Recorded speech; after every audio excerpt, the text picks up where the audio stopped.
If you were born in early 1900s, you could probably consider yourself unlucky. The 20th century was not a good time to be alive. Among the biggest economic collapse in modern history, a Spanish flu pandemic and many more turbulent events, 20th century also witnessed a rise of Nazis and Soviets, mass murderous psychopaths who want to take over the world, and the senseless genocide that they brought. Among all that evil and death, there was a place of the size of the small town called Oświęcim, or as Nazis called it, Auschwitz. Millions of people who were brought there suffer unimaginable atrocities before they were murdered. But one man decided to go there, voluntarily. Not only to tell the world what Nazis are doing there, but also to start the resistance and blow it up from the inside. Let me share with you one of the most heroic stories I ever heard. Let me tell you the story of Rotmistrz Witold Pilecki. My name is Darek and welcome to the Sands of Time.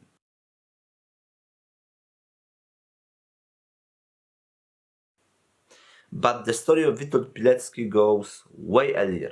At the time when he went to Auschwitz, he was already accomplished soldier and decorated hero of Polish-Soviet war. So let's start from the beginning. Pilecki was Polish descendant of a noble family, but was born in Olonets in Russian Empire in 1901. His family was resettled there from today's Lithuania for taking part in Polish national uprising in 1863 to 1864. Also at that time, Poland simply didn't exist as it lost its independence over a century before. Pilecki's family want and try to raise their children in the spirit of patriotism, so obviously they wasn't very happy when their children start using more and more of the Russian language in everyday life. So to prevent this progressing Russification, the dad sent the family to Vilnius, where the children could attend the Polish school. And at that time in Vilnius, Pilecki joined his first underground organization, Polish Scouting Association. And scouting at that time was not about sitting around the campfire and singing the song. Scouting Association was underground illegal organization promoting independence movement and providing military training. After the outbreak of First World War, it was not very safe around Vilnius. So mom decided to send young Witold to Orsha in today's Belarus to live with his grandmother. And obviously, his mom wanted him safe, but Witold, he got different plans. He wanted to fight. But there was no scouting association in Orsha, so what to do? Witold decided to start his own squad, and as he decided, he did. His organization grew rapidly, and at one point they found out about Russian military warehouse in the area and decided to rob it. The raid was not perfectly clean because the guards spotted the boys and opened fire towards them, but they managed to escape unscathed and with pretty good loot because they stole enough to fully equip 8 soldiers. Equipped like that, Witold and few of his friends joined 1st Polish Corps, but it was 1918 and the war was almost over, so Witold never joined the fight. He did not, however, wait very long to join the fight when he joined the newly established Polish army. The Great War was over, but that didn't mean that there was peace in Europe. Soviets used the Red Army in the attempt to export the communism to the West. But because communism is always exported together with terror and death, no one wants it voluntarily. Basically, between 1918 and 1920, Poland was involved in a number of conflicts, and Pilecki was fighting in Ukraine and in Lithuania. Also, he took part in a crucial Battle of Warsaw in 1920 that guaranteed a Polish victory in Polish-Soviet War. After that, Europe experienced relative peace, and life was good for Pilecki. He was progressing his military career. He took the ownership of the family estate in Lithuania. He got married and had 2 kids. He was also a painter and a poet. As I told you, for Witold, life was simple and good. And then 1939 came, and this whole Hitler thing happened. Poland had no chance, and despite the heroic fight, Nazis blitzkrieg through half of the country in the matter of days. And later, after the Soviets invaded from the east on 17th September, Polish military suffered a defeat. Pilecki and others who refused to surrender or retreat to France joined underground secret Polish army. Currently, in our story, it's 1940.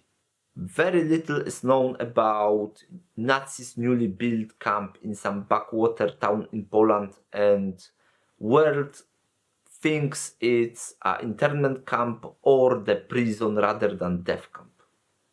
Polish resistance deciding to infiltrate the camp, gather some intelligence, build the resistance network inside, and if possible, organize the escape. Sources differ between this being a Pilecki idea and Pilecki being invited to take part in the operation. Nevertheless, Pilecki volunteered to get captured and go to Auschwitz. For this assignment, he assumed the identity of Tomasz Serafiński, who was thought to die at the beginning of the war. But he didn't, and I will come back to that later. Again, sources differ, and it's not entirely clear how Pilecki got into Nazi captivity. Some sources saying he got captured during a street roundup, and some sources saying that he got captured during a building search. After his capture, he reached Auschwitz in August 1941 and was assigned the number 4859. Pilecki was shocked and terrified from what he witnessed at his arrival. It was far worse than anyone could suspect. In his own words, he described the camp as different planet. He mentioned not only brutal killing of prisoners accompanied by laughter and insults, but also dehumanization of the inmates designed to break them mentally as fast as possible. In this environment, Witold has 2 jobs.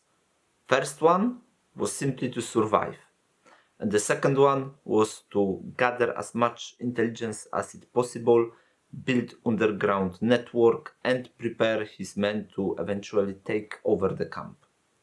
But he almost failed at the first task, as shortly after arriving in Auschwitz he got pneumonia, and he would probably die if not for the help of Polish doctor, also prisoner in Auschwitz, Władysław Dyring.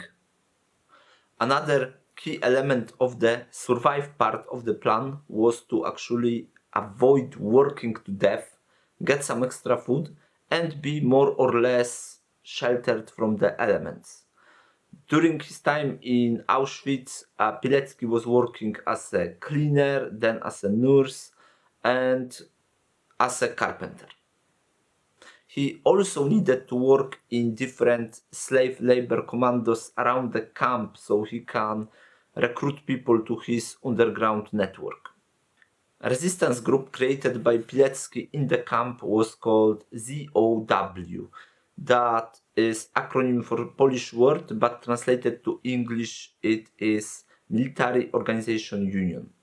Organization primary objective was to report to outside world the atrocities that Nazis are committing in the camp, as in 1940, Auschwitz was still a big blind spot in Allied intelligence network. Initially, the reports were sent with escapees or people who were released from the camp, but since 1942, Pilecki's espionage network also used a MacGyver-style built radio that was constructed from parts stolen inside the camp or smuggled from outside. But it's still not all, because Pilecki's organization was also lifting the spirits of inmates inside the camp by providing them with information from outside the camp, as well as additional food, clothing, and medicine. But Pilecki's mission was definitely not to find out how long he can survive in the camp. After almost 3 years, he knew that the help is not coming. The Brits aren't coming. The Americans aren't coming. And it's likely that it's Soviets that come. And this is not good news. Additionally, Gestapo ramped up the executions inside the camp, and more members of resistance network were killed. In 1943, after 2 years and 9 months inside the camp, Witold started to plan his escape. And of course, he made it look easy. Pilecki planned to escape with 2 other prisoners on the night of 26 and 27 April that corresponded with Easter holiday. They assumed that the festive spirit will affect the guards' attention and make the escape possible. The escape took place from the camp bakery that was located just outside the main camp. They either lied their way into working in the bakery that night, or they used camp resistance network to be assigned to work in the bakery on that night. Again, there is a couple of versions of the story. In the bakery, Pilecki and his 2 companions proceeded to work well into the night, until the last batch of bread was finished.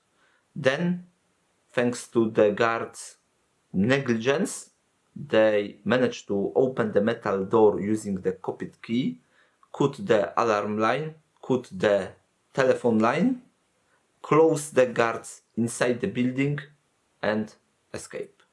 After escaping the camp, they headed for resistance safe house located in Bochnia. It was 5 days on foot. During the escape, they were spotted by German patrol who opened the fire on them, and Pilecki was wounded by, at the end of the day, tired, malnourished, and wounded, they reached the safe house. Now, one of the versions of the story have it that the resistance safe house was coincidentally owned by Tomasz Serafiński, the same man whose identity Pilecki used whilst in camp. The other story have it that real Tomasz Serafiński was actually arrested by Gestapo after Pilecki escape. Gestapo beat him up pretty badly, but after realizing that it's different person, he got released. So, few months after his escape, Witold submitted with Home Army Report W, or Witold Report. In the report, he covered a resistance network, his own experience, and the prisoner extermination in the camp.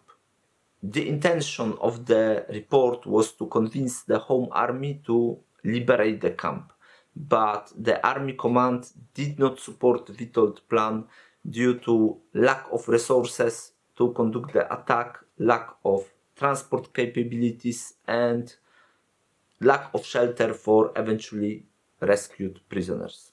But the trip to hell and back was not enough for our hero to take break and rest. No. At that time, it was clear that Soviets are bad news, and once they're gonna make themselves at home in Poland, they will not leave voluntarily. This pushed Witold to join anti-communist organization Nie. He got involved in the activity of the organization, but it was 1st August 1944, and the Warsaw Uprising broke out. Pilecki, of course, joined Warsaw Uprising, despite being specifically forbidden to do so by his commander. He joined anonymously and did not reveal his rank until later on when too many officers died.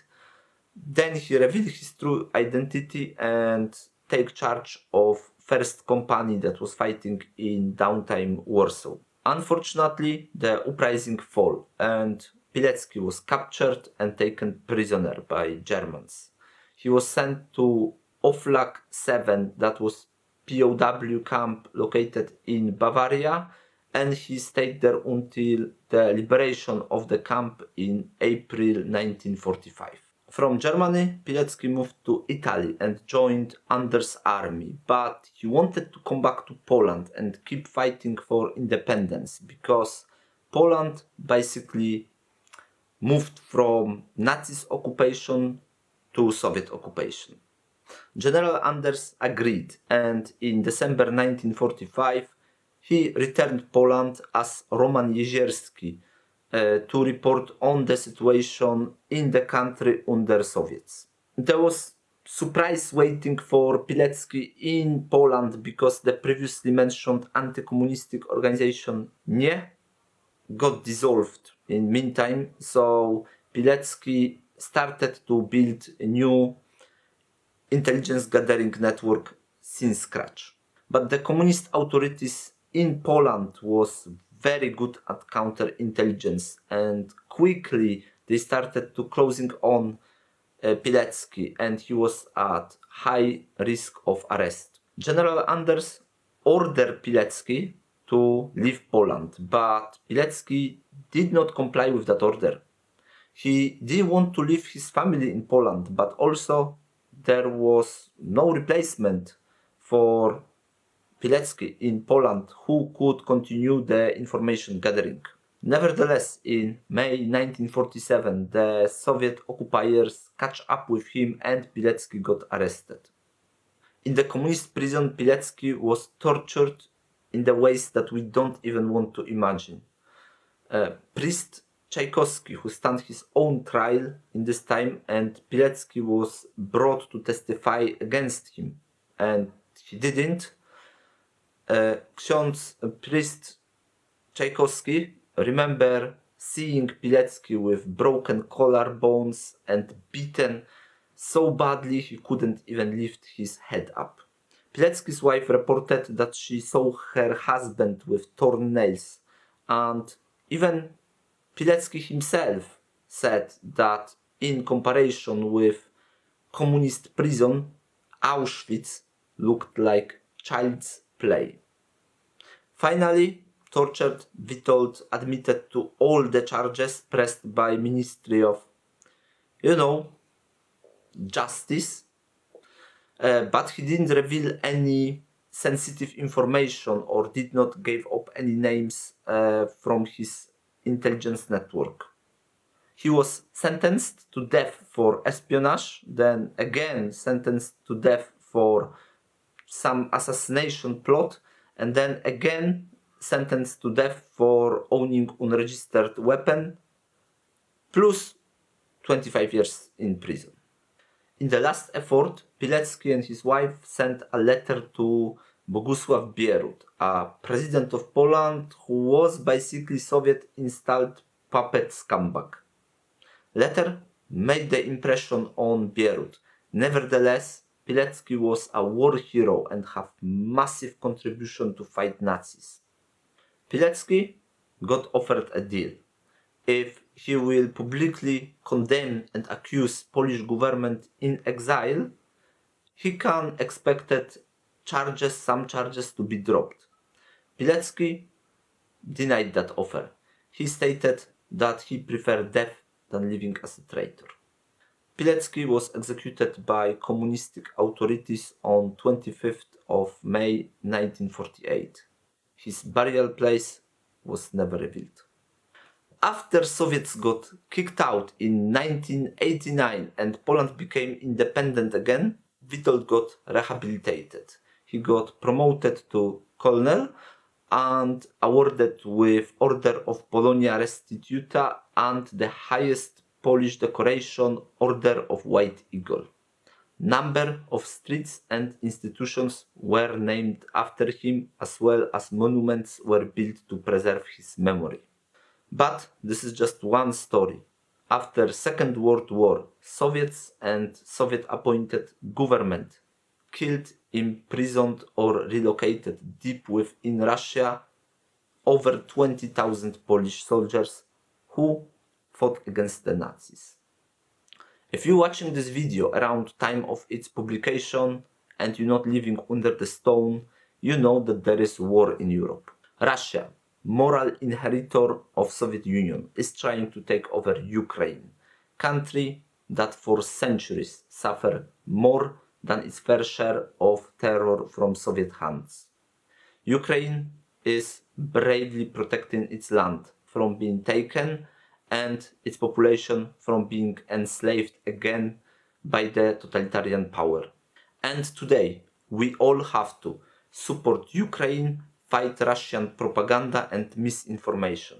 Russians need to be stopped. So, no more stories like I told you today, but featuring Ukrainian heroes will be written. Thanks for watching.